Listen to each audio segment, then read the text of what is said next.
first one is called Zachary Button. That's the working title. And it's a coming-of-age film about a man who has this very rare condition called rotational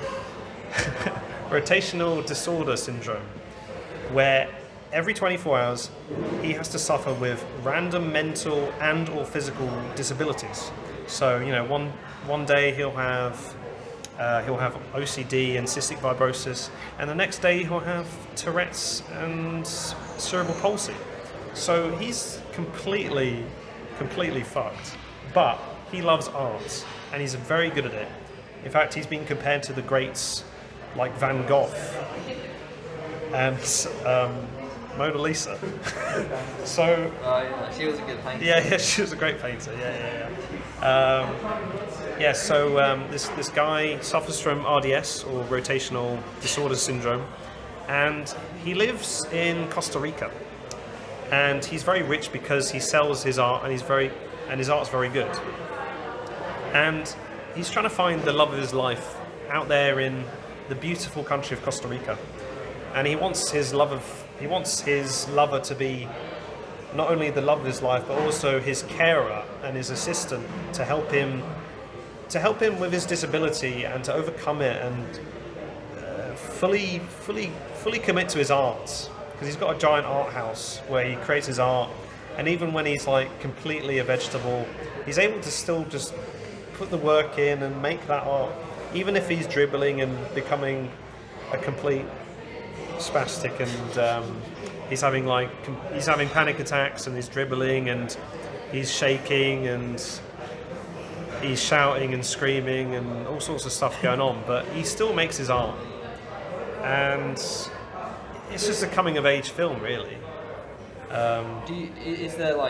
Are scientists really wanting to get at him to figure out what's going on? Yeah. There's also the science thing where it's like a science lab deep in the rainforest somewhere in Costa Rica, and they're fascinated by him because he's a very rare case human. Like, he's one of the only humans on the planet with this rare condition, and the scientists in Costa Rica want to examine his brain, and he goes along with it for the time being. And then he just feels like he's being used for his brain and his body. So he eventually tries to reject them, but they try and hinder his life because they're obsessed with this man because of his rare condition, and they want to basically use him like a test rat to try and find out why he has this disorder, and also create cures for other disorders.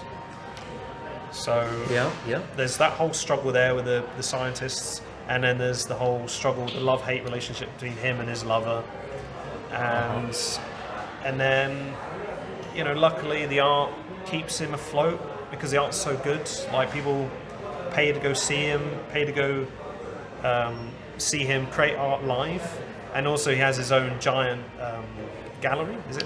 Yeah. He has his own giant art house gallery that he showcases his art galleries, So he showcases art to the public, and it's just fascinating. Because not only are they fascinated with the art, they're also fascinated with him because every day he acts differently.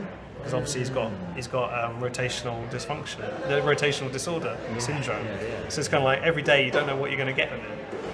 So I like that idea, man. I always find it weirdly familiar. Like, I feel like every person at some point in their life has wondered what it would be like to have an illness for a day.